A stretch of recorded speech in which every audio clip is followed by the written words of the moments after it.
can stop me now.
past 5 years, we have witnessed the birth of countless excellent teams and players in all 5 major regions.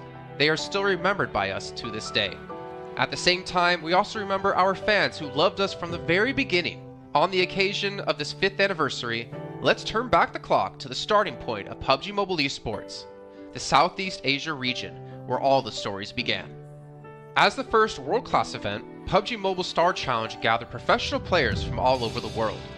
With continuous development, the 2019 PUBG Mobile Club Open Global Finals is undoubtedly the most exciting event.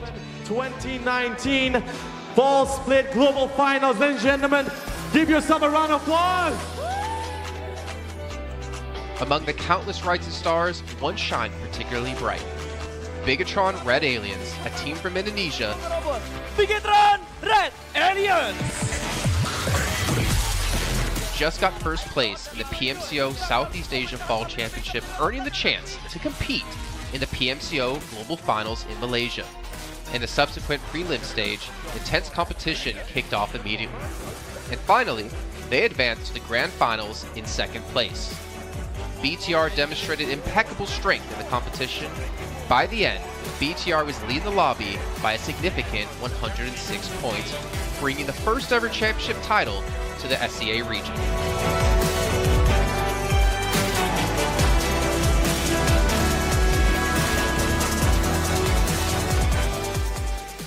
Di saat itu siapa yang nggak kenal dengan nama Bigatron gitu? Tim yang punya segudang prestasi, mereka juara dunia di PMCO Global Finals tahun 2019. Mereka banyak banget melahirkan pemain-pemain berbakat, Zuxi, Luxi, Ryzen, Microboy. Terus habis itu Zuxi, Luxi juga saat mereka menjadi juara dunia, mereka berada di masa prime-nya mereka banget. PUBG Mobile Esports always strives to develop and grow year after year. That's why we made sure to continue the support and build the SEA region. In 2020, the improvement of the competitive schedule introduced the World League, which later became the World Invitational. We also launched the PUBG Mobile Pro League, where even more outstanding teams joined the competitive stage. In the 2020 PMWL, BTR once again clinched the championship in the East.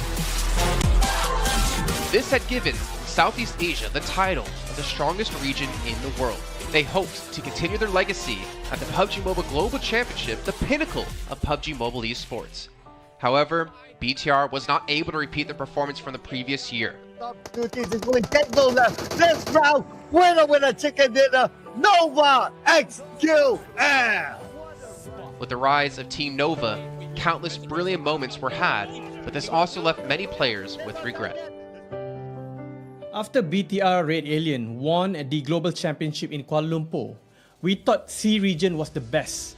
We thought nobody could beat C region except maybe RRQ Athena, maybe Illuminate the Murder, maybe Mega Conqueror. But C region was the best at the time. And we get to the league. We heard of a team called Nova. We thought maybe this team is not that good. On the contrary, they owned all the teams. They were very good. Let's move forward to the year 2021. With continuous efforts, more teams and players joined the Pro League. For example, Xavier, who placed 3rd in the 2020 PMWI East League, also secured 2nd place in the PMGC East League. FaZe Clan also made their debut on the world stage. Có thể nói 2021 là năm thành công nhất của Dingo Xavier trên đấu trường quốc tế, khẳng định vị thế và tên tuổi của Việt Nam vô cùng mạnh mẽ. Còn với FaZe Clan, đây là năm đầu tiên họ đặt chân đến với giải đấu cao cấp nhất của PUBG Mobile, nhưng lại khiến tất cả những đối thủ khác đều phải dè chừng và e ngại. Undoubtedly, the year 2022 has brought the greatest changes to the SEA region. Vampire Esports emerged, dominating 2022 PMWI, winning both the main and after-party tournaments, while also setting records for most chicken dinners, most eliminations, and more. They were not only facing competitors from the SEA region, but from all over the world. Everyone was talking about VPE and wondering if they can maintain their performance at the Global Championship or if it was just a stroke of good luck. On the last day of the 2022 PMGC Grand Finals, VPE won 3 chicken dinners alone, moving from the bottom of the table to 6th place, achieving the best result for the SEA region. They pulled off another miracle, but sadly, it was not enough to win it all. In 2023, VPE continued their impressive performance. They once again won everything at the 2023 PMWI. 2023 PUBG Mobile World Invitational Champions, Vampire Esports!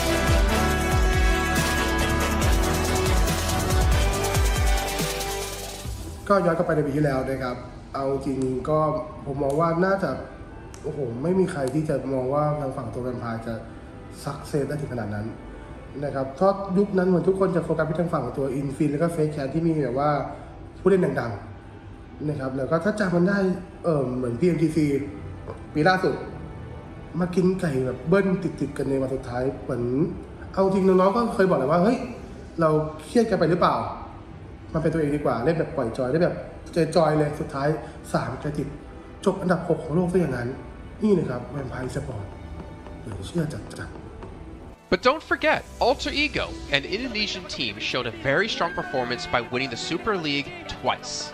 The SCA Super League was an upgrade to the previous championship, which by many is considered to be the most competitive league in PUBG Mobile. They could potentially become the next legend of the SCA region. Untuk dibilang legend, gue rasa belum sih untuk Alter Ego. Walaupun mereka sempat ngedapetin back-to-back champion untuk di PMSL 2023, itu menurut gue hanya sekedar untuk ngasih pembuktian gitu bahwa Indonesia tidak kehabisan pemain berbakat. Ya mungkin contohnya Rosemary gitu. Datangnya dia ke Alter Ego tuh bener-bener jadi ujung tombak untuk Alter Ego. Dan gak berhenti di Rosemary. Masih ada Alpha juga yang didatangkan oleh Alter Ego untuk mengisi kekosongan atau kekurangan dari Alter Ego. Dan gue rasa PMGC 2023 ini akan menjadi ajang global championship pertama gitu untuk Rosemary dan juga si Alpha. Jadi wajib banget kita nantikan performnya mereka di PMGC 2023. Dan please di notes pastikan tonton Alter Ego sampai akhir. Of course, there are many more teams we haven't mentioned, but these teams will all take part in the 2023 PUBG Mobile Global Championship. So what do you think? Who will be the ultimate winner in this year's PMGC? Will they be from SCA? Well, there's only one way to find out. Greetings, PUBG Mobile players! The long-awaited Frost Festival is about to commence. In the new version 2.9, we'll be introducing battles filled with a frosty atmosphere. Snow Battle is coming to town. Furthermore, you'll also get to experience updates to World of Wonder and Classic Mode. So let's dive right into it. In the Frost Festival, we'll be bringing you a series of snow-themed content, including a new Snowy Village-themed area, fun interactions with snow pals, and snow-themed items for more gaming fun and excitement. When miraculous December comes, the frosty world will undergo some magical changes. Stay tuned for updates. Don't miss out. First, let's take a look at the new themed area, Snowy Village. The village covers a wide area of 280 by 150 and has loads of supplies. It's located near Stalber in Erringdale, Iceborg in Livik, and Goroka in Vikendi. In addition to the buildings on the ground, the underground area of the Lucky Ice Tower is also worth exploring. Make use of the 2-story layout to experience a completely new battle experience. Sound the bell in the Lucky Ice Tower, and you can even summon rewards. Additionally, the village also has a snow rail, which can help you quickly move around and gather supplies. It allows you to navigate flexibly between different areas of the village and also swiftly relocate to advantageous positions during battles for your team to counterattack more effectively. Of course, you should always remain vigilant to avoid becoming the target of an ambush. What's more, the village also features a special 2-seat vehicle, the Reindeer. It's also a great choice for transportation as it allows you to swiftly move all over the map. For intense battles, we've also prepared festive and practical battle equipment for you. The Snowball Blaster and Snowboard. The Snowball Blaster can be used in many ways and has loads of functionality. When you aim it at the ground or a building, it can create a snow pile cover for you. When used on enemies, you can temporarily transform them into lively snow pals to restrict their movement. When facing bodies of water, you can use the Snowball Blaster to freeze the surface so that you can walk on it. It's definitely a practical yet entertaining weapon. After transforming into a lively snow pal, you will be unable to use firearms to do battle. You'll only be able to rely on basic actions such as walking, running, jumping, and swimming to evade enemy pursuit. It takes some time before you can revert to your human form. Let's build a snowman together. The snowboard will also bring you a whole new experience. Apart from helping you glide and move on various surfaces, it can also be used with the Snowball Blaster. Explore the many possibilities and use these 2 items to have all kinds of fun. We've also designed various interactive mechanics, such as searching for snow toddlers, lucky ice, and the Snow Blast Zone. When you encounter a lucky snowman on the map, don't be in a rush to leave. There are 4 lost little snowmen hidden near the lucky snowman. Search for the 4 hidden snow toddlers and bring them back to the large snowman. You'll then receive a token of gratitude. There are lots of lucky ice scattered across the map. Shatter the ice to get the supplies inside. Try using a melee weapon to break the ice more easily. Furthermore, you'll find that snow has engulfed some red zones on the map, and the falling snow will bring about many interesting effects. Players within a snow blast zone will be transformed into a lively snow pal if they're hit by the snow. If the snow lands on the ground, a snow pile cover will be created. In this World of Wonder update, we'll be introducing a brand new transformation skill gameplay and a catch me hide and seek gameplay for you to enjoy the transformation skills to the fullest. Of course, you can also use this skill to create more interesting creations. We've also added a Snowy Village map template to celebrate the Frost Festival with creators. Additionally, we've also made some updates and improvements to gameplay devices, game parameter settings, and the editor. For more details, please follow the official PUBG mobile community. We'll continue introducing the latest WoW content to everyone. As for Classic Mode, we've also made some improvements to vehicles, firearms, creation mode, emotes, settings, and more. First, we've enhanced the designated marksman rifles. Some DMRs can be equipped with the full auto mod to fire in full auto. We've also improved the attributes and handling of some vehicles to enhance your driving experience. We've also added a new garage mechanic. From now on, you can choose your dream ride during matches. Meanwhile, we've also added a custom SFX adjustment feature. You can adjust the volume of some sound effects to whatever best suits you. As for creation mode, we'll be introducing some quick view features for watching the victory dance and fireworks displays and the new Frozen Kingdom themed performance in order to provide players with more possibilities for creative content. Furthermore, we've expanded the emote backpack. Now you can equip more emotes before entering the battleground. That's a wrap for the main content in this new version. In addition, new content will be added to the popularity battle event, Metro Royale, and season rewards. For more details, follow our official PUBG mobile community. Snow Battle is coming to town. Winner, winner, chicken dinner.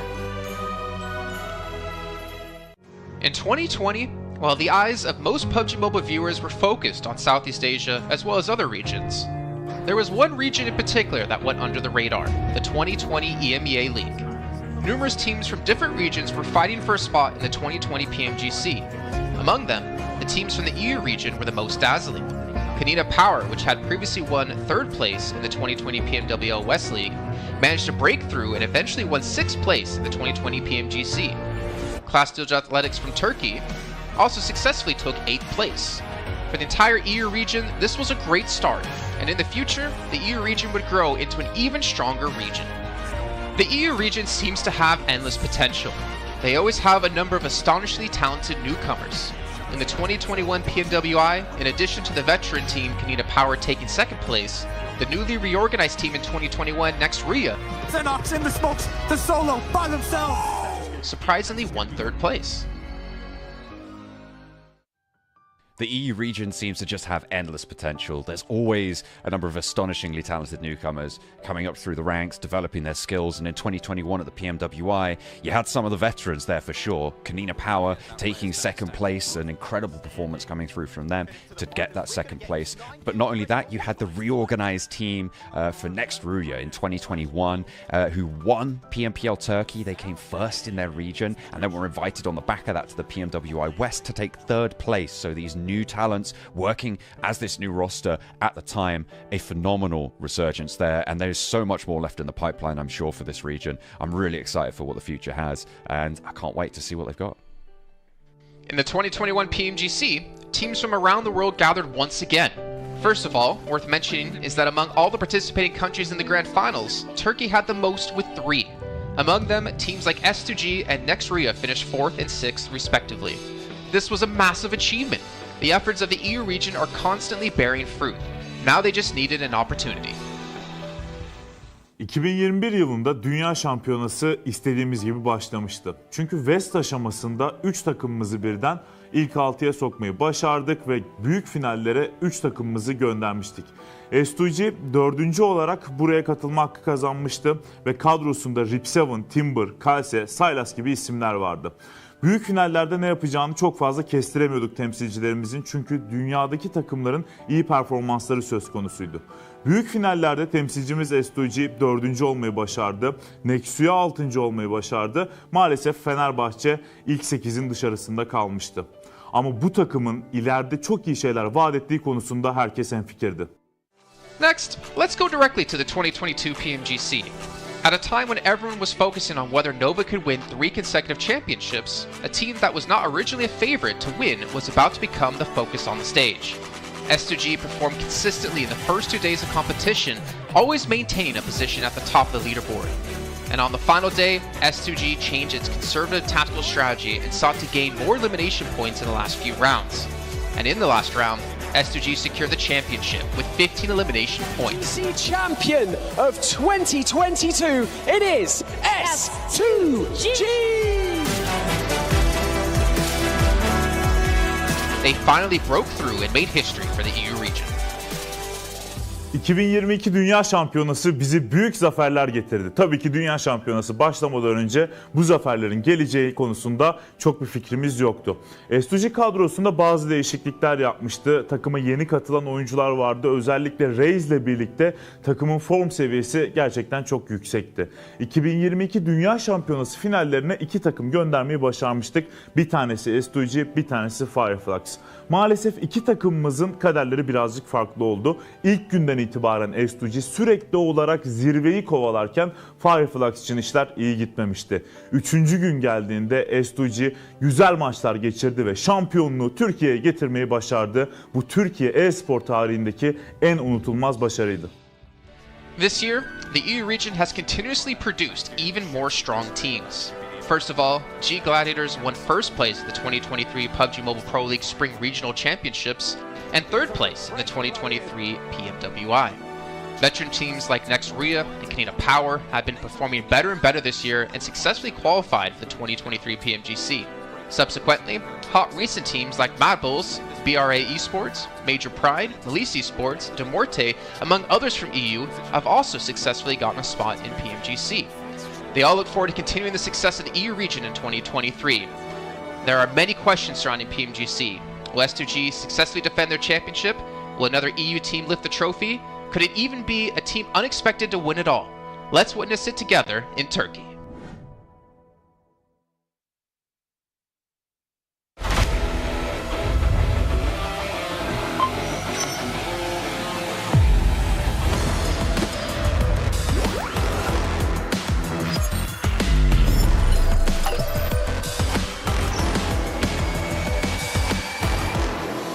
Investigator. Join the Investigator team and let's protect the game's fairness together. 2023 Popularity Annual Gala event tutorial. Hey there, welcome to the 2023 Popularity Annual Gala. We've introduced a brand new competition and upgraded rewards. You will have to go through 10 rounds of 1v1 matches and compete to become the first ever PUBG Mobile Popularity Annual Gala champion. So let's get right to it. New competition, ladder competition. The Popularity Annual Gala event will be utilizing a new ladder promotion system. Players' initial ladder grade will be determined by their battle points at the end of the first round. Ladders are divided into 6 grades: Triple S, Double S, S, A, B, and C, with Triple S being the highest. Ladder promotion rules. Players are ranked based on the popularity they gain during the battle period. For rounds 1 to 9, the ladder results are settled at the end of every round's battle. Apart from ladder grade C, each ladder has 100 spots, with the top 20 promoted, the middle 60 retained, and the bottom 20 demoted. If you're trying to move up the ranks, be sure to stay within your ladder's retained threshold or higher before each round is settled. Additionally, ladder grades can only be promoted or demoted by 1 grade at a time, so your performance in the assignment round is crucial. Be sure not to miss it. Final showdown. Based on the rankings from the previous 9 rounds, round 10 will be the decisive showdown to determine the final rank and ladder grade placement, including the champion of the 2023 Popularity Annual Gala, who will emerge as the ultimate winner. New exclusive rewards. At the end of round 10, rewards will be issued based on the player's ladder grade and final rank. For outstanding players, they will receive exclusive rewards that can showcase their supreme honor both in and outside the game. In-game rewards include the honor title, honor name tag, and honor avatar frame. which are sure to make you stand out. Moreover, there are also physical trophies, interviews, custom-made popularity gifts, official social media promotion, game exposure, and other exclusive honorable rewards. Gain global renown both in and outside the game. What are you waiting for? Participate in the 2023 Popularity Annual Gala now.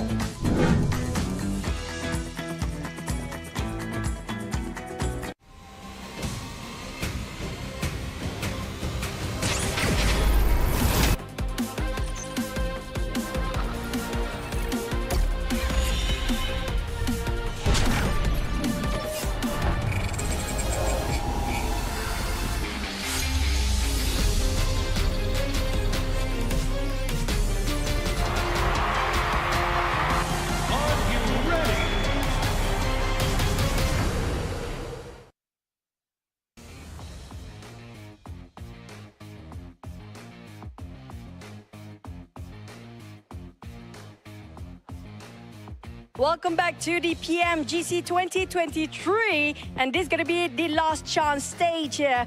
And I'm live in Malaysia, Battle Arena PJ, with me none other than Potato coming out from Alter Ego. Now starting off our questions and brief interview for the day. Now, for Alter Ego, you guys were PMSL champions back-to-back for 2 seasons, but it feels like there's a lot of challenges for you in the PMGC League stage. What was the biggest difference if you compare during the PMSL and even the PMGC now? Oke, jadi buat Alter Ego sendiri, kalian itu back-to-back champion di PMSL dan sekarang kamu berada di survival stage PMGC. Jadi apakah perbedaan di antara PMSL dan PMGC itu sendiri? Oke, kalau perbedaannya menurut kita sih dari segi adaptif di tim-tim global ini ya. Karena dari segi adaptif atau adaptasi mereka sangat-sangat kuat lah. Jadi mereka nggak ada patokan mau gameplay gimana, jadi mereka menyesuaikan dari segi gameplay. Okay, if you ask me the difference between PMSL and PMGC, most of the team at this PMGC, they know how to adapt with the situation. They don't have like one specific play style or they want to play passive or aggressive. No, they're not doing that. They just adapt with the situation and improvise from there. So I guess that's the biggest challenge for them as well then. And now, based on yesterday's matches, are there any adjustments? Since today is your last day playing as well, you have to wait for tomorrow. Will there be any adjustment for your team to make it for the next stage and get a better result? Oke, jadi buat hari ini adalah hari terakhir buat Alter Ego sendiri. Apakah menurut kamu sendiri ada sesuatu lah yang kamu ngerasa bisa nggak kamu lolos ke survival stage nanti gitu? Apa yang kamu harus lakuin buat kamu lolos ke survival stage? Apa yang harus kita lakuin sih pastinya lebih ke mematangkan kesalahan kemarin ya. Jadi kita belajar banyak dari kesalahan kemarin. Kita benar-benar adjust lah untuk hari ini karena hari ini kita terakhir bermain dan grup green besok masih grup red dan yellow masih bermain. Okay, so for me from Alter Ego, we want to do our best. We already touch up our mistake. We already learned from the past, and yes, of course, today group green and versus red. But then red is gonna play in tomorrow, so I think we're gonna perform really well so that group red is not gonna qualify easily to the last chance. Now I'm gonna touch that for a bit more. Since you mentioned about your mistakes yesterday, and it's so hard to actually identify your mistake in a very short time, can you state out some of the mistakes that's quite major for your team? Ya, kamu ngomong-ngomong, kamu ada ngomong tentang permasalahan yang terjadi lah, mistake-mistake yang terjadi. Bisa nggak kamu cerita sedikit aja, apa salah satu contoh mistake-mistake yang terjadi di kemarin hari? Mistake yang kemarin terjadi sih kita belum expect sama keisengan Semnan ya. Jadi benar-benar dari semua map kita benar-benar deket sama dia dan lumayan mengganggu gameplay kita lah. So the things that I don't expect is the playstyle from Sem9. So that's the mistake that we learned back then is because of our drop spot in every map is quite near with Sem9, and yeah, we don't expect these things gonna happen, and yes, they give us so much trouble. I mean, that's the unexpected to be happening on the global stage, definitely now. You mentioned about Sem9. Are they one of your greatest threat when it comes to this stage, or will there be somebody else so far? Kamu ngomong Sem9 nih, kamu mention Sem9. Apakah Sem9 itu salah satu tim yang kamu ngerasa PR terbesar kamu, ataupun ada tim-tim yang lain? Enggak sih. Karena emang kemarin iseng aja, kita nggak expect dia bakalan main se-iseng itu. Oke. So basically, it's not really Sem9 is our biggest threat, but then we just don't expect they're gonna play like that. Okay, so we might have more surprises for today, by the way. With tight points among the teams, and you still have a great chance to make it to the last chance stage. What's your focus to improve your rankings since today is your last day? And what do you think is the most important outcome for today's games? Okay, jadi kalau kita lihat dari point system, poin kalian itu tidaklah terlalu jauh untuk kamu lolos ke ke last chance. Jadi, apakah fokus terbesar yang kamu mau fokusin hari ini supaya kamu bisa lolos ke last chance? Kita lebih ngemaksimalin tiap game sih. Jadi kalau tiap game kita mendapatkan hasil yang bagus, poin juga bakalan ikutan bagus juga. Jadi kita fokus game per game. Okay, so basically we're gonna focus on each game. We're gonna focus on our first game first. It's because of I believe if we focus on each game, the point will come afterward. So we're just gonna do our best in every single map so that we're gonna maximize our point. I agree. It's one step at a time, one thing at a time as well. But we're done here on stage live. We're going to toss it back to the casters. Good luck, all the best for all the teams out there competing, especially when it comes to Green Group. Today will be the last day performing, and the next day they have to just wait it out. We're just going to toss it back to the casters. Casters, take it away.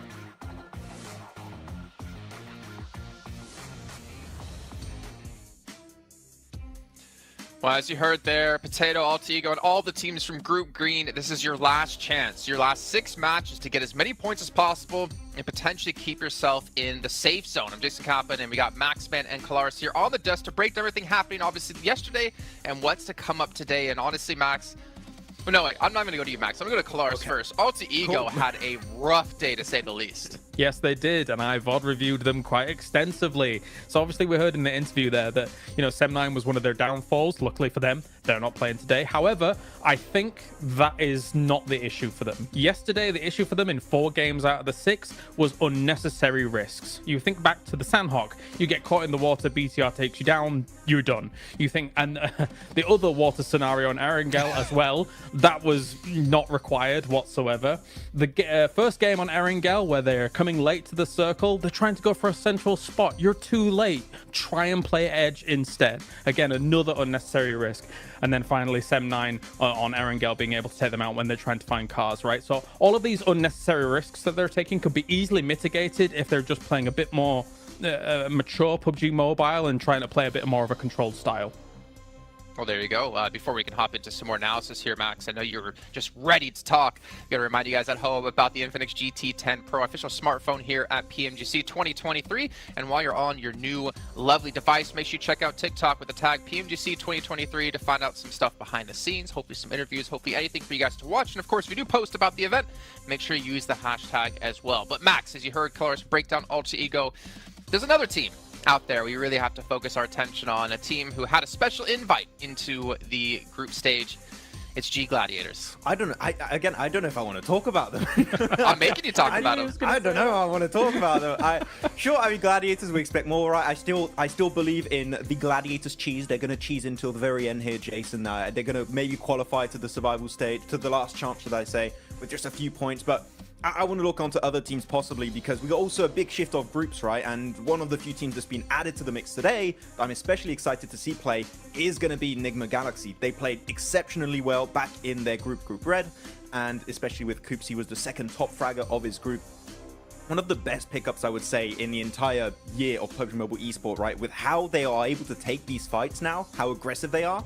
I'm especially interested to see how they're going to fight for their spot in Pachinki on Erangel against, I believe it's the Xavier, how that really unfolds. But Enigma Galaxy has to be one of the teams that everyone is looking at to qualify for the grand finals, so they're a very big favorite for me here going in these matches. I'm hyped for them. I'm also hyped for Duxan as well, because South Korea, let's go. Here we are.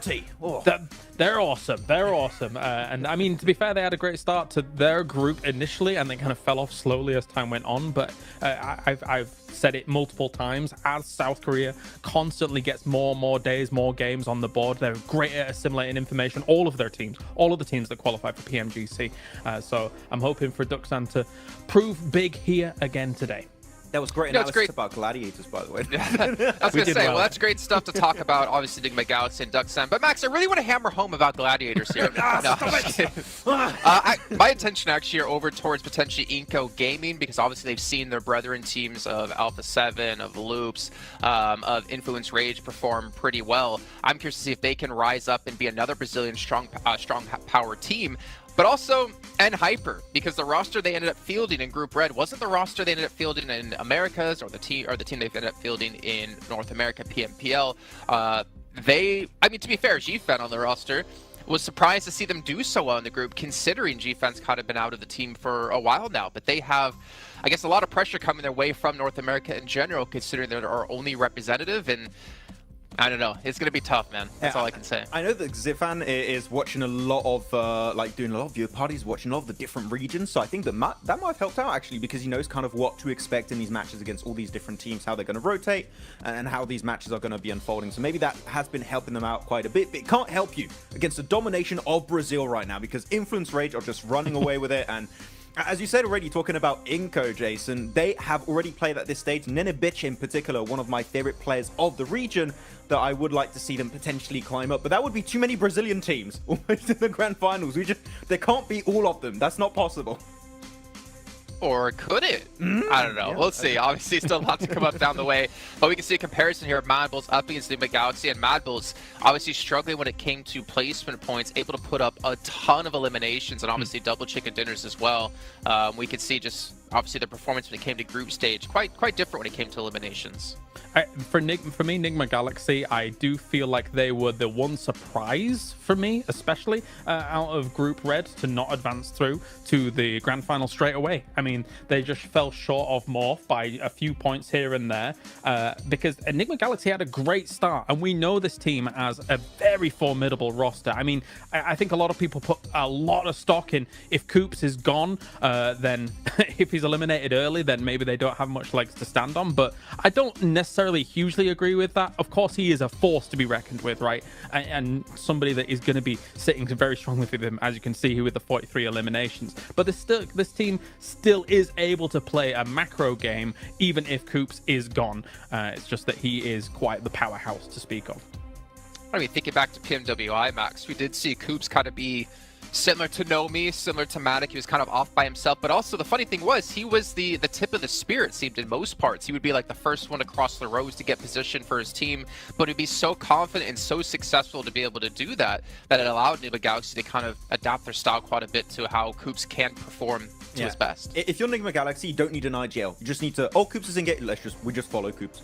Enable him. No, just enable Coops, exactly, to kind of take these fights, because clearly, as you said, he is the spearhead of these scenarios. He is the one that is leading the charge for this fight, and a lot of the time it's very successful when it works out that way. And the rest of the team, sure, they can frag out. We know Lord, we know Freak, we know how Rauf can also pop off in these matches, but clearly it's just the setup around Coops. If he gets knocked, pick him up. You want to keep him alive as much as possible, which is what I wanted to see almost from Quest with Al-Hajir, but it's just not been the case. Al-Hajir's been going out early, so it goes to show how important it is to keep a star player like Coops alive until the very end, because it increases your odds of winning those matches pretty significantly. So yeah, I hope that it's going to work out for them, though.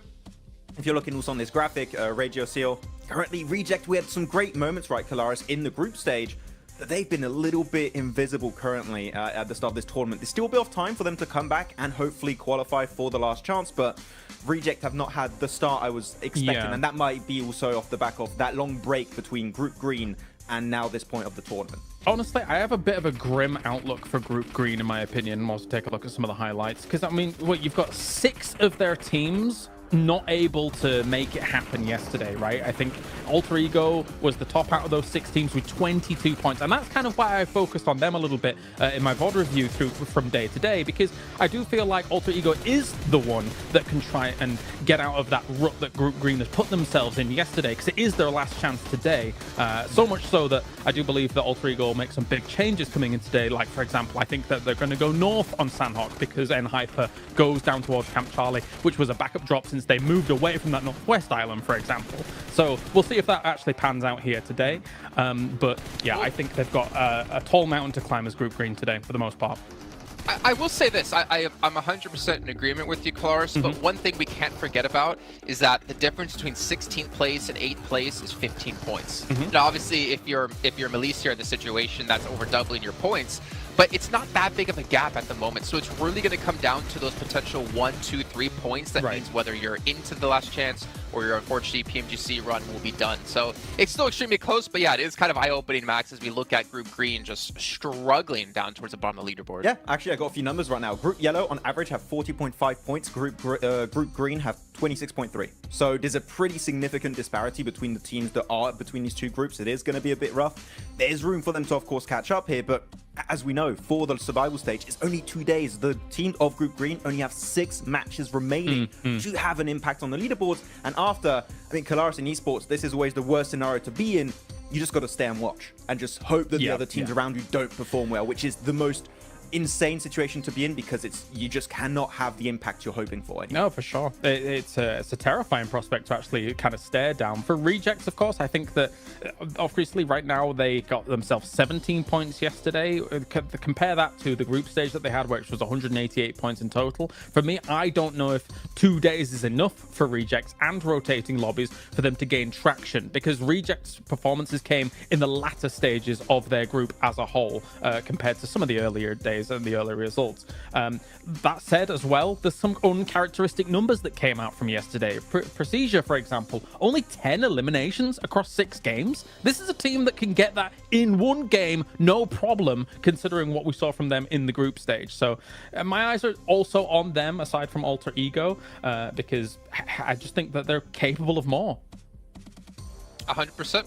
I completely agree, and unfortunately just not seen out of them and the Twins. But you know what, obviously rotating groups, I think for me, as you kind of mentioned, right, like we have rotating groups, it kind of doesn't favor some of the teams. But for me, PMGC is always about finding the best all-around team, because there's so many different kind of mini tournaments within tournaments, right? You have your group stage where you play out the same teams over the course of 3-4 days. Then you have this event where you have rotating groups, you have to be adaptive. Then you get to the grand finals where it's going to be a sprint, or I guess the last stage coming up in just 2 days, where it's really a sprint, right? With just 2 days of play. You got to be good all around, and we're going to find the team to be just that, hopefully, very, very soon. But one team I did want to focus on, just really quickly, because I want to throw this out there in case it happens. Influence Rage.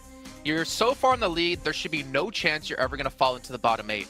Do you start to hot drop on some teams' potential, start to kind of put yourself in rotational paths of some of the teams, well, obviously not them because they're not playing here, maybe Mad Bulls is a better case in the situation, to punish teams and prevent them from potentially qualifying? Because Influence Rage will come tomorrow, Mad Bulls is today. We always theorize this, and it pretty much never happens, right? But I want to see it! You want to see it, okay, but other teams going to take that risk? I'm not quite sure. You could do it if you want at the second half of the day. I think now is a bit early to do that. You're safe. You're not 100% safe, so just... Mad Bulls? You don't...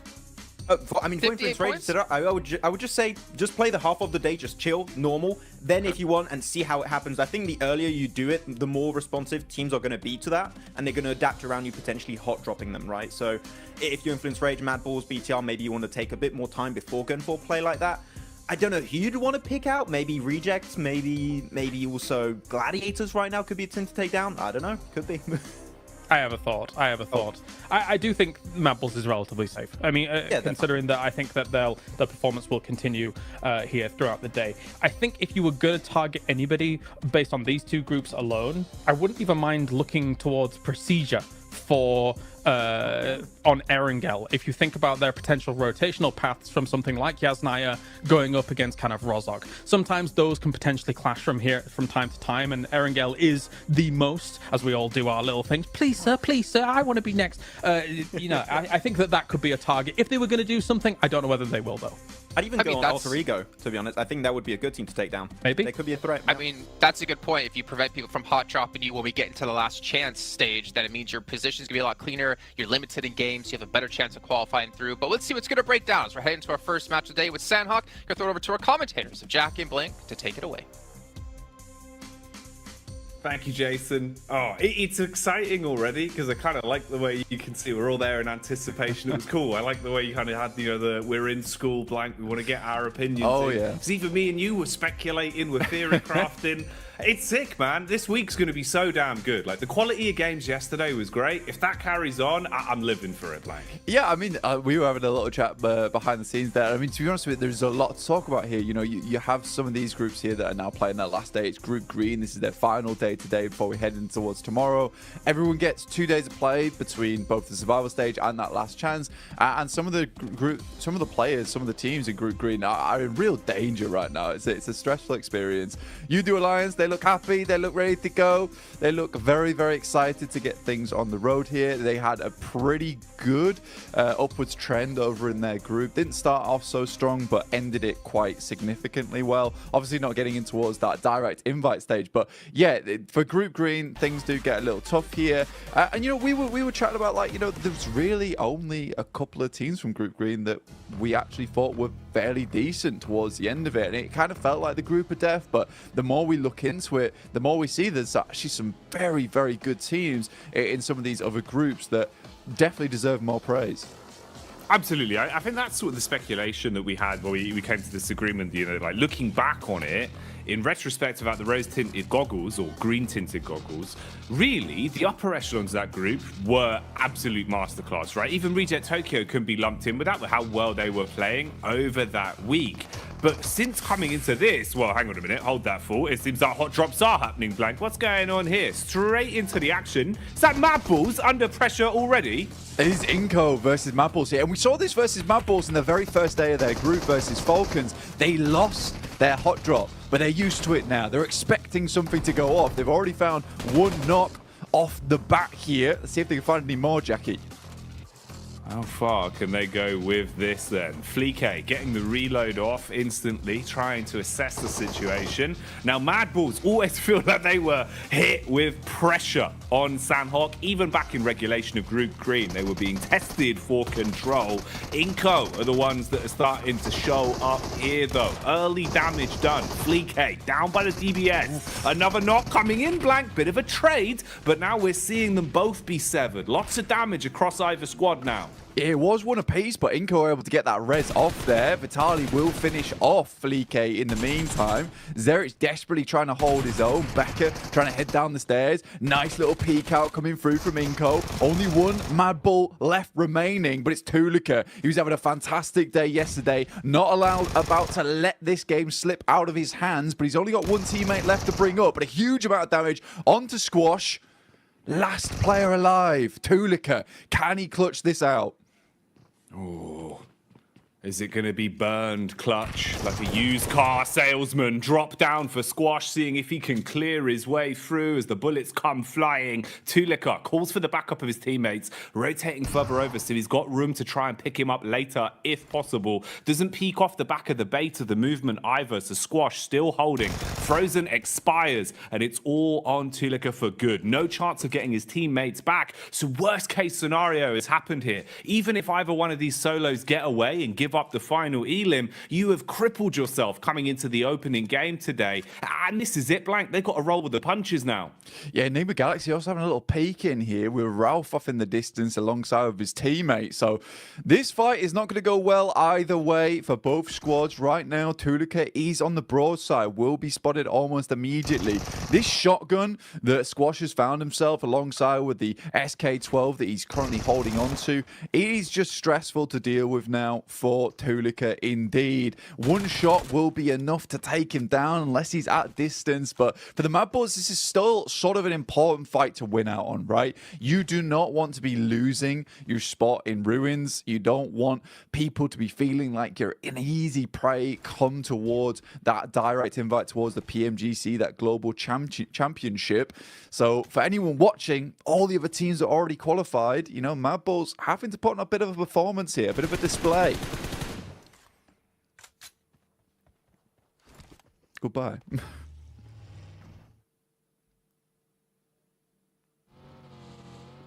And with that, Tulika will move onwards. Ralph takes out the final player there from Inco. Difficult stuff ahead now for Tulika himself. Be moving forward here, Jackie. Oh man, that is a rough way to start this off, Blank. You know, we're coming into it thinking that we have time to speculate, give a bit of a lay of the land, if you will, for our viewers at home. We got Jason's favourite, just what he ordered, you know, fresh from the oven there, the hot drop specialty. Mad Balls just walking away with just the one man as well. The worst case scenario, really, Blank. And then a third party to steal that last elim.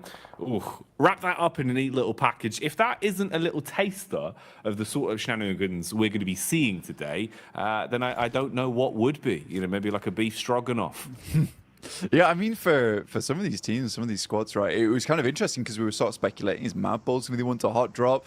In the end, they have to, but it's Inco who does engage that. And I think for Inco, maybe not the greatest thing to happen. I mean, we were talking about how, you know, here on Sandhawk, you do want to try and get as many points as possible, squeeze out as much as possible from this map, because you're only going to see one of it anyway. You don't want to go heavy on these games. Tixie all by his lonesome here. No one else to help him. He's got a DBS versus the three-man squad here of Quest. Easy, straight around the corner. Easy two-pump, double barrel action. Straight into the face of Kitsune as well. Causes him to go bounding around like a very aggressive bunny rabbit. And he's put the foot down, Blank. At least hits onto a one. The sprint out as well. Basically just offering themselves up as sacrifice there. Those are some freebies for Gladiators. You get the response in as well for the situation. Get everyone back on their feet. You're going to be happy with that. Yeah, you're going to be really, really pleased with the fact that Tixie's able to hold his own on this compound. It is typically where Tixie does play as well, over towards this eastern side, able for the rest of the team to get over towards him as well. And I think that is nice. That's a nice regroup coming through from Gladiators. A lot of times they've been fairly slow on that approach. If one player is all on his lonesome, backup doesn't come half as quick enough a lot of times. So for Tixie, he is thanking his teammates, clapping them on the back there. That is a very, very pleasing result for Gladiators. Not so much for Quest, currently on 13 points. It's not really looking too good for this team, even after the absolute mad plays we saw from Al Haji yesterday. I don't know how much further Quest is going to be able to get into this tournament, but I think next year is going to be a really good year for Al Haji, no matter what team he's on.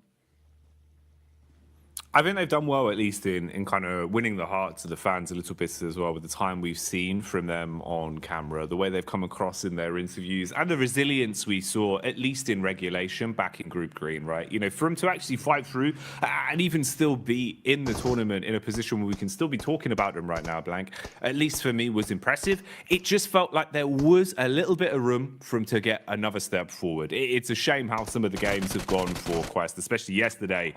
It was rough. It was raw. Misery back on screens here, though. Evos instantly aggressing, looking to try and build themselves a few points on this one. Misery got the early knock off with the UMP. Redface and Co now moving in to clear out the upper compound as well, and flushing their way through anyone that dares to peek into them. Yeah, it's a nice little fight there from Pasija Evos versus N-Hyper, leaving them down to one player now. And I think for Pasija Evos, this is very well set up. Yesterday didn't look too great for Pasija Evos. I mean, they were doing extremely well over in our group stage, but kind of fell off just a little bit there towards our first day of play for Group Green. 21 points, though. It's not terrible. It's not ideal either, but it's good enough. Pasija Evos, it is just Misery now coming up against some of the players here from NASA. Xenox will open things up. What more can he get done? Bullets down range early on. It's good high ground, good position to be in. They've got a great understanding of where exactly they could be potentially fought from. Bit of a move on the go here as well, as we see the rotation from Evos off the back of their cleanup. Now finding a bit of a safer compound to play in, but they've been startled, detected from across the road. We're lying in wait. It's Melise of all squads. Hit and miss yesterday, Blank. Honestly, to be fair with you, mate, I feel like we saw a truer test of them, at least in Group Green. You know, from what we saw yesterday, it felt like they were struggling a little bit. Even CEO later, there were times where it felt like this guy was a bit of a one-man army. I don't feel like he was as quick to the mark yesterday. I'm hoping, obviously, with a day of rest, you've come back in a little bit more fresh face today. Would like to see some improvements from them today. Yeah, I mean, for the Turkish squad, it's just a little bit difficult for them at the moment. I mean, they've been making a lot of right moves. And I think for an Edge team that likes to kind of read into opponents' movements around the map and cut the legs out from underneath them, they did a good job of it in terms of theory, right? In theory, where they were playing, it was all fantastic. Then they were going down to these engagements. They weren't always able to win it out very cleanly with a four-man squad going onwards and just clearing from there. And they ended up just losing games very early on. And there's kind of the risk with playing Edge a lot of times whilst you're holding out and guarding those Edge sides is that if you get into an engagement there, you lose it, right? There's not much chance of getting very much further into the game. For other teams that like to leapfrog from Edge and then send towards a kind of a middling position between the center of the circle and the outer side of it, you have much more chance to get further into the game and maybe pick yourself some pretty consistent placement points off the back of it. And we had a really good conversation as well yesterday, or even this morning, actually, bloody hell, mixing up my time zones, all going so quickly right now, where we were talking about, you know, look, some of these teams yesterday just came out absolutely swinging, and I think in this format you have to, whereas other teams sort of got in their own heads a bit.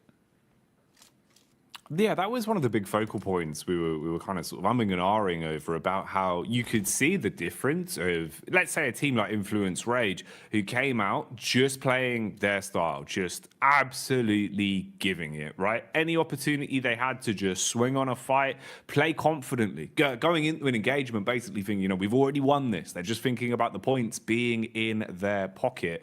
You're going to have so much more of a better time of it than going into it giving so much respect to teams, overthinking these situations. And we've seen that change. A lot of our squads from Group Green, it feels like their play styles have kind of flip-flopped more so than anything compared to what we were seeing during that regular point. This is an interesting one, actually kind of ties into that. You can see here, Reject Tokyo at least getting a bit more confidence to fight and contest for center control. A little bit lucky there in terms of the draw of the circle, but it works out. You've got a compound, you're in a good spot, and they're going to be pleased with this, mate. They'll be chuffed with that blank, because when they had center control, when they felt comfortable early in a compound, this is where we saw some of the better games from Reject, because honestly, they're great on defense, good comms. It just felt like getting there was rough for them. They've been playing a lot of Edge, and it hadn't been working out too well. I'd hope that would be a positive change. Bit of a fight potentially developing here as well. You've got the push up the hill. Focus is drawn from NASA towards the backside, but a few bullets whizzing on by. Room for a bit of a scrap here. Yeah, I think for Enigma Galaxy as well as NASA, this is a case where potentially Enigma Galaxy will just think about just swinging wide of this, potentially trying to get in underneath towards Painan.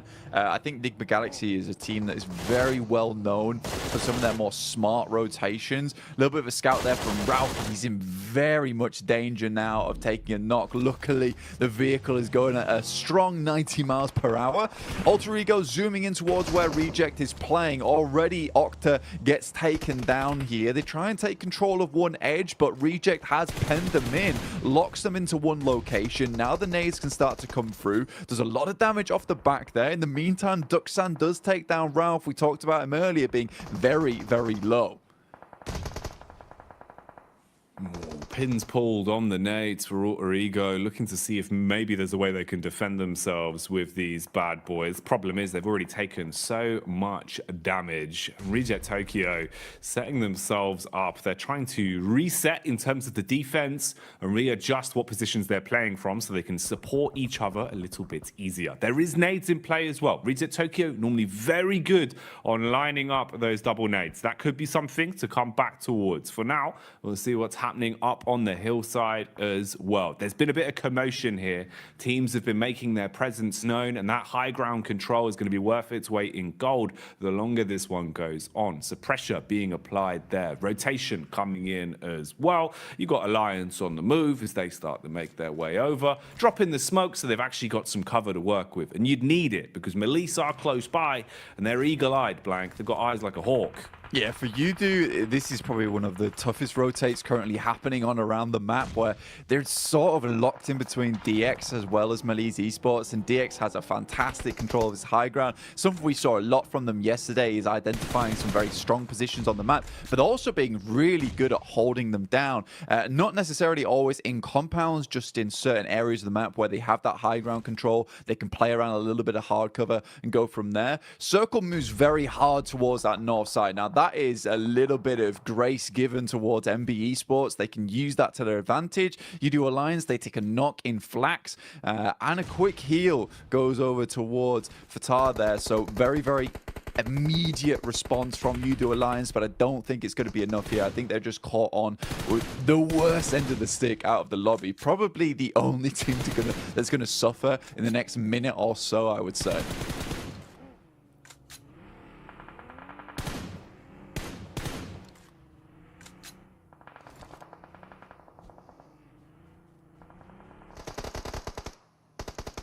Malise Esports on this side of the map. Now, Kissu does go down. Poser has a nade in hand. We'll send it over towards Nisa, but Malise Esports, again, just crumbling a lot during these days. Again, Nisa, 5 eliminations found so far. Really, really good stuff from them. I think this is interesting because it is a lot of these squads that we see a fair few times that just come into these games swinging. They tend to do well, and I would say that this is a very, very good and promising mark of the game going forward here, Jackie.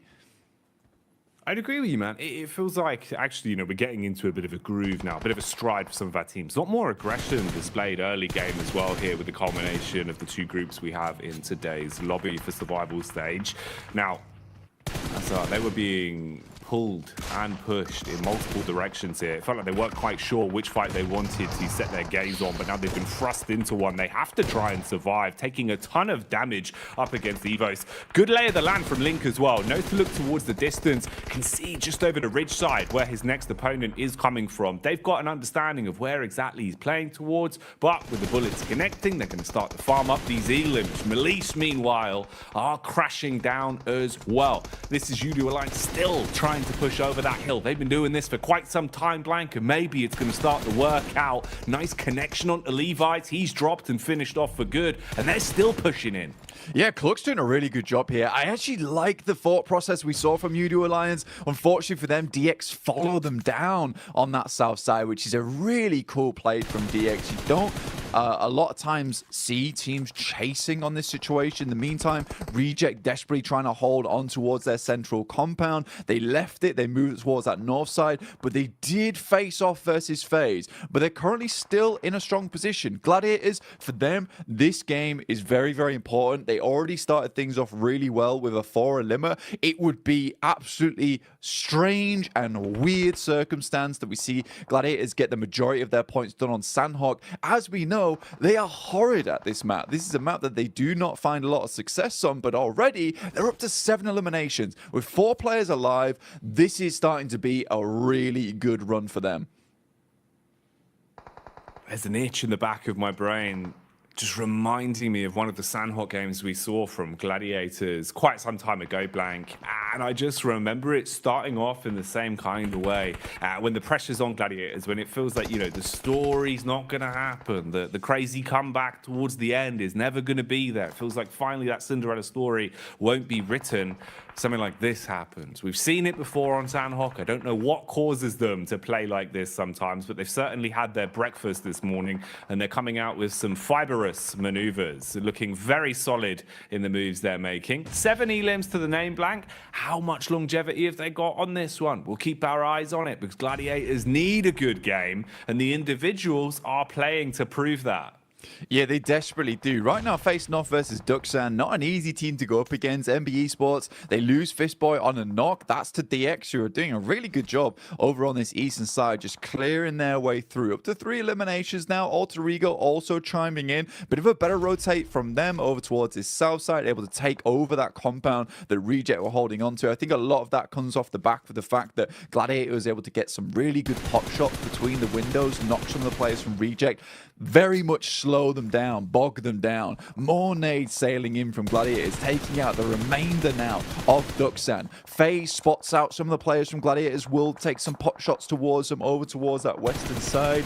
Chow gives his life for the rest of the team, but it's just Paragin now. With Lamborghini down, he is able to get in, but this is more of a survival game for them. Great circle here for the Gladiators. The last minute men, as usual, very much feels like back towards my university days where the deadline's looming and then suddenly I'm in the library for 24 hours.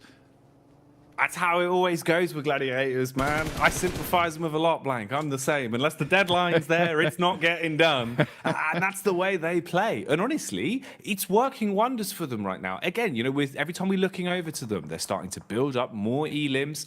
And like you're saying, zone-wise as well, they're in a good position to make a play off this. The one awkward encounter in the dead center as well is Reject Tokyo, now basically being the Reject duo, with all of FaZe in full force around them as well. So not really what you want to be. A bit of flat sharing going on, and that's illegal. It's called subletting, Blank. FaZe are going to clap back onto DX as well, finding a way to peek through the windows. An assault onto Paragin. That's an unlucky knock. Yeah, I think right now, even though he's able to get Lamborghini up, it was kind of for nothing. This little high ground the Gladiators currently have control of was so fortuitous that they got the circle on this side.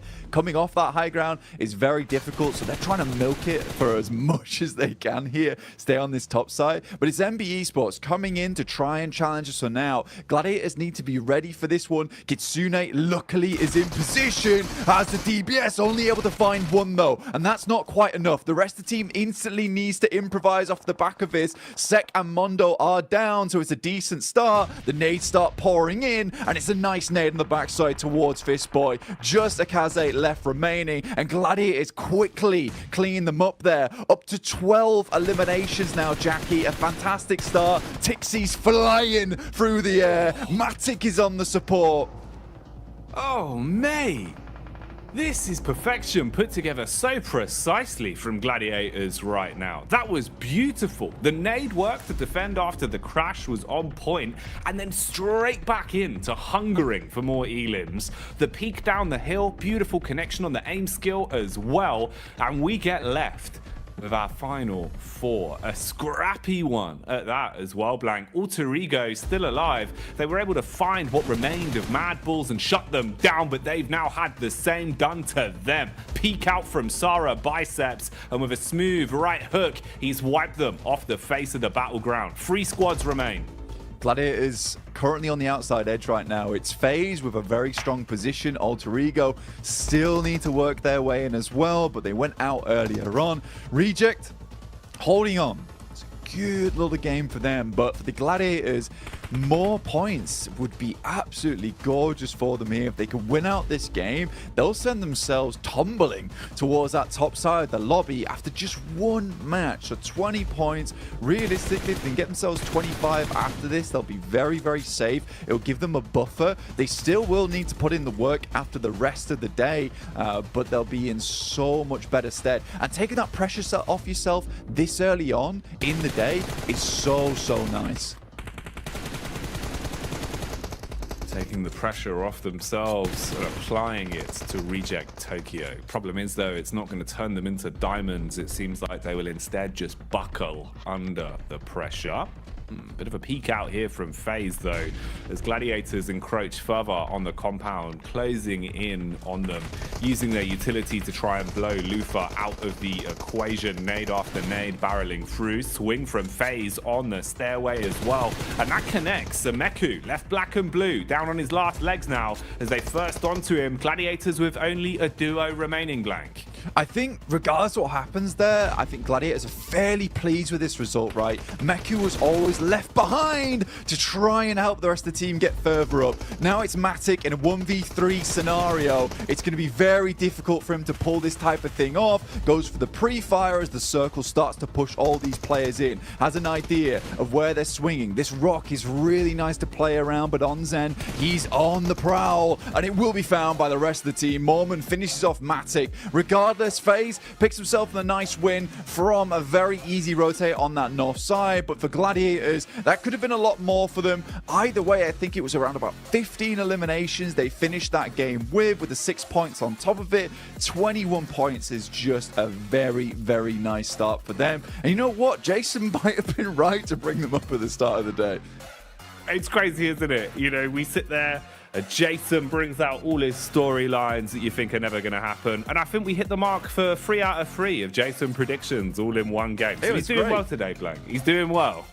Oh, look at the dance. He's happy. He's pleased with that one. I mean, starting off the day with a win here for Mela is really, really nice for him. He's got his hot water bottle in hand as well, mate. Oh, yes. Taking the heat to the next level. This is why FaZe are winning. No, they're bringing the heat in. They're warm. Exactly, Blank. That's madness. They got the moves inside and outside of the battleground, and they got the chicken dinner to boot as well. Can't turn your nose up at that one. But I think we do have to give a little bit of eyesight over towards Gladiators, looking at the stats in terms of what they got up to on that one as well. Yeah. That's a big gain from them, right? They're actually fragging as well, Blank, which I think makes the world of difference in the sense of confidence. It's what we were talking about way back at the start of the game. At least now, having a high elim game, it should perk you up a little bit. You're not going to feel so somber throughout the rest of the day. Yeah, I mean, the teamwork looked really, really good there from the Gladiators towards the end, and that's what you want to see overall. In the meantime, we're going to send you back over to the other team over on the desk. The Desk team, the best team here. Like FaZe could get their victory on the board here, starting things off strong for Group Red. But to be honest, there's a lot of moving parts and a lot of working parts in this one that allowed quite a few other teams to have some decent results. You know, Max, I know you didn't want to talk about him at the start of the day, but I'm going to make you talk about him now. It's G Gladiators. Okay, you know what? They got himself some wins. I can give you that much, Jason. I think Kalaris was talking about that. The eliminations kind of got fed to them in weird ways, especially that fight versus Quest. Alter Ego changing their drop location to the Eastern Island, and Mad Balls fighting Inko, which means that their rotation path here, Jason, is completely free. Even if you rotate late, you can make it through Trifecta, you can get access to Bootcamp Hill, and off the back of that, they can just start blasting at so many other teams like Duxan, Alter Ego, and get 15 eliminations on the board. They needed those points here because they were in a tough spot before here, and they already doubled their points. They had 20 points before this match, and now extra 21. That is massive for Gladiators. So it might be exactly what they need to get themselves in more of a safer position, considering this is their last day of play overall. But another team we have to dive into here is Reject in particular, because the position they had, we were watching a little bit of a disagreement between you and Max in terms of what Reject decided to do as his own tried to center up on FaZe. So I think that they were trying to make the game-winning play, right? Like with some of their moves.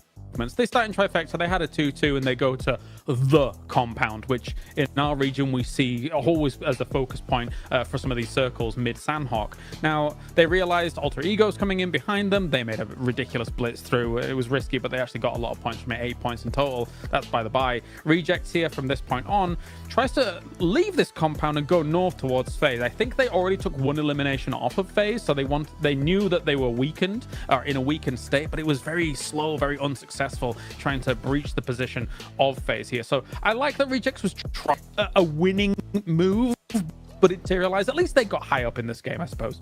Yeah, I think that the situation they were in with Alter Ego playing the Road Trifecta compound is you want to work with Alter Ego and stay in that compound for as long as possible to gatekeep other potential threats later on down the line. If you stay there with Alter Ego, you eliminate Nigma Galaxy, Deke Xavier, Duxan. You can also maybe eliminate some players of Gladiators as they get pushed down Bootcamp Hill, and off the back of that, you can transition through the rocks, maybe make it over to FaZe. I think that was the better approach, but to be honest, the moment Deke Xavier died, right, Kalaris, they could play those rocks and survive super fine to the match. So it ended up working out, but I think there was maybe another option available. But that's the cool thing. There's so many ways to play it that you don't know which one might be the best at the end. I mean, yeah, I get what you're saying, like a symbiotic relationship in that compound for a little while. The thing I look at it is that they got third in this game, and would they have probably have got third if they'd have stayed in that compound as well? Yeah, probably. Yeah. But would they have got first? Almost absolutely not. So I think that, you know, they were trying to go for it all, and obviously it didn't pan out.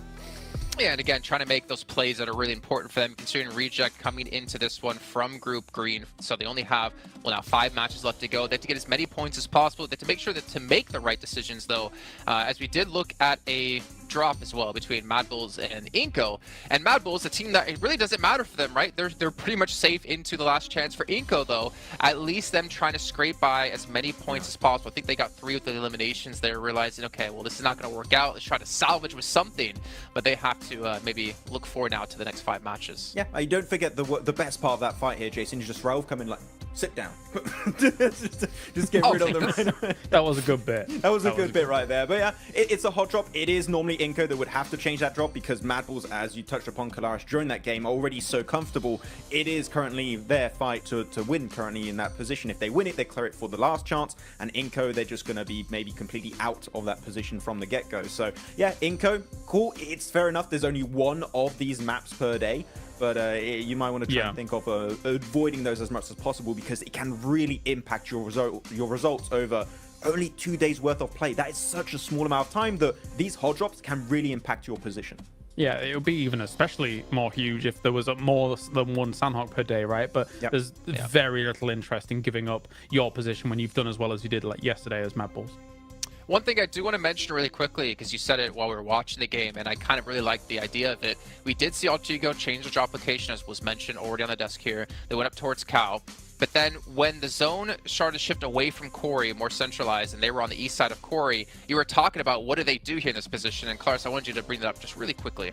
Yeah, again, they're just playing really risky PUBG Mobile. Like going for these wide rotates, going up against Quarry, which is a very difficult place to transition away from. They have to bomb it through to try and make something happen. If they'd have come in from the north, it might have just been an easier time. But yeah, they did all right. But it's, again, very risky PUBG Mobile here. Yeah. High risk, potentially high reward for Altigo, who desperately need every single point they possibly can in our final 5 matches. And it's time to head into our second match of the day, which is our first Erangel of the day with Jackie and Blake.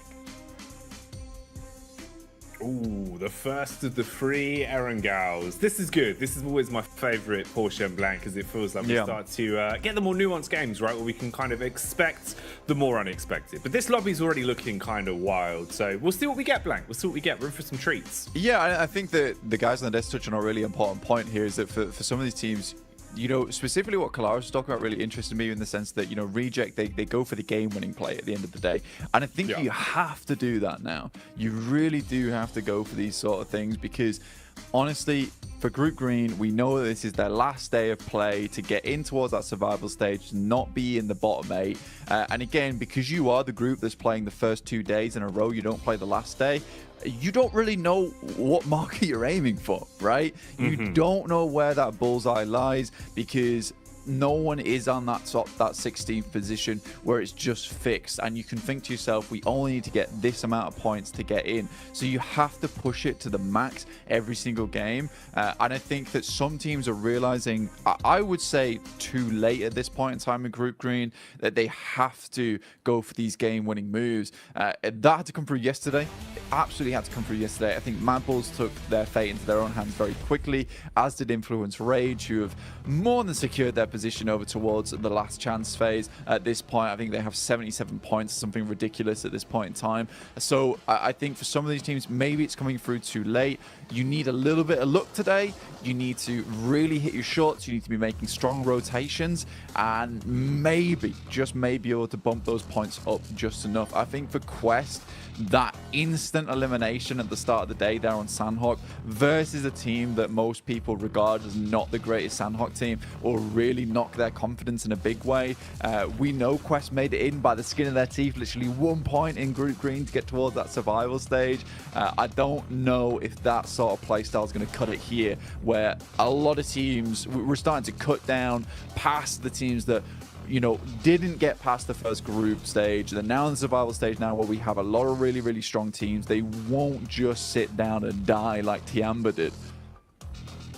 No, it's not going to be anywhere near as easy or as fine of a margin. I think that's the other part as well, is the fact that that was 1 point of difference. I would imagine it's going to be a little bit more of a stark contrast here. Well, imagine I would have cried. That would have been huge, man. Full John Rambo action to start off the day, but not going to happen. They will try and instigate the fight, though, onto Melise as best as possible, whilst they know they're a little bit fragmented over in Alliance territory. So he's going to go breezing off, and Poser will join the rest of the squad. Group up and see what they can get done. But yeah, it is very... I don't know, it's quite a curious way to start off the day, really, in terms of some of the teams that we saw playing well. It was a bit more unexpected for me. After what we saw from Gladiators, I was kind of starting to shift into that, you don't believe in the Gladiators camp. But as soon as it feels like you hit that point on the meter, that's when they bounce back. I think they do it just to, like, spite everyone. Yeah. They do, man. They really want to kind of like rope you into the idea that it's not going to happen, and then they make all the fans book their tickets last minute to the finals. That's how that always goes. But we'll see if they can maintain pace, because it was a good game from them. But it's a key point that you hit on as well that I think is quite interesting, in the sense that the best they can do now is try and repeat that as much as possible today, because obviously they've left themselves with no other chances to accumulate points. So if you're leaving it up to another team to decide your fate, that's the rough part. Losing Alva off the back as well. And I think this is something that's happened a few times now coming through from the boys on the squad. And I think that when you look at this, for Alter Ego, you just maybe drop trash around Mansion. Don't go for this 2-2 split between Lipovka as well as Mansion itself. It's not worth it. With the amount of teams that saw you yesterday get trounced by other squads, of course, NBE Sports is going to come down here and start to take some pot shots towards you. Mondo's coming in with the UAS, likely to clean this one up. The best Rosemary can do is send out some smokes, try and hit a couple of shots over with the DP, but I don't know, man. No, this is looking pretty raw. It's like uncooked beef at this point, Blank. It is not what you want, mate. One by one, just getting finished off a little bit here for Alter Ego. They've had such a rough couple days in terms of their opening drops. And again, it does really feel like everyone's sort of passed the word around that Alter Ego is the easier team to bully on these drops, Blank. It just keeps happening. Yeah. I mean, you make yourself an easy target and teams will want those points off from you. And you don't make those adjustments, it's not going to go well in future. Maxman, very astutely Max update. Max update, from the Max Mansion itself. Nigma Galaxy usually dropping towards Pachinki. Xavier over in Group Green refused to give up Pachinki whatsoever. They kept dropping there every single time, even on hot drops. But this time around, they drop over towards Severny. They give it up. This is the first time they've never dropped there. And I think for Xavier, this is actually a really, really important little tidbit to go off the top of, because I like this maneuver. You drop towards Pachinki versus Nigma Galaxy. You know this is a strong team, but right now, you're currently third place, 53 points. Consistency, it can be afforded now. So a Severny drop for Xavier when it's open, completely reasonable, I would say, to go for this team. They know they can get further into the map. They know that they're strong holding in that mid game and then trying to take out teams towards that late game as well, with a little bit of sweeping from the high grounds. So I think this is a really good move from Xavier, and again kind of feeds into that storyline, as if you made those points happen in that first day, you have a lot of room to switch up tactics, to switch up strategies. If this is a case that Xavier would be on like 15, 19 points, they might have considered dropping over towards Pachinki and just trying to push it to the limit down there versus Nigma Galaxy, trying to win out on that hot drop and then going out from there, because those 4 eliminations would be very nice. And you can't really fear that fact of, what if we lose the hot drop? You just have to go and think to yourself, we're going to win this hot drop, we're going to move from there, we'll take that central position and give it some really good rotational paths into the late game. Everyone else in this lobby is just going to get trounced by us. You just have to think that you're a much larger team than you actually are. Yeah, you've got to embody the stature, right? Make it, look like it's hard for you to fit through doorways, that kind of stuff. Build the confidence up by making yourself feel bigger than you are. And that was what they did. I mean, even back in Group Green, right? It was kind of them versus Bra, was just like the battle of Pachinki every single time, Blank. And DX were willing to fight those down to the bitter end, limping away with one player left if they needed to, or even conceding basically an entire run on one of our games games of Erangel just to guarantee that drop. So I like the fact that they've at least moved away from that here and kind of thought, all right, we really did risk it, you know, back then. Now it's a little bit of a different kettle of fish. Let's not go for those sort of plays. So good to see the improvement there and the adjustment as well, to be willing to even give up your normal confident drop.